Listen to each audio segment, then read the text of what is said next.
দুনিয়ার বুকে রব্বুল আলামিন সব নবীকে একটা করে দাওয়া মুস্তাজাবা দিয়েছেন, মানে যে দোয়া করলে কবুল হয়ে যায় সাথে সাথেই।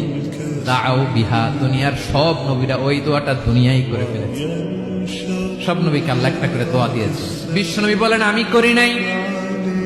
ওয়া ইন্নী আখতাবিউ দাওয়াতি শাফাআতান লি উম্মতি ইয়াউমাল কিয়ামাহ, আমার ওই স্পেশাল দোয়াটা আমি দুনিয়ার বুকে কঠিন বিপদে পড়েও কোনোদিন করি নাই। আমি আমার স্পেশাল দোয়াটা কিয়ামতের দিন আমার গুনাহগার উম্মতকে সুপারিশের জন্য রেখে দিয়েছি। আল্লাহ বলবেন নবীর ফারাসাক, মাথা তোলেন, আর কাটবেন না। বিশ্বনবী মাথা তুলবেন, আল্লাহ বলবেন সাল তোতা, আপনি যা চাবেন তাই দেব। ওয়াশফা তুশাফা, সুপারিশ করেন, সুপারিশ কবুল করব। বিশ্বনবী বলবেন আল্লাহ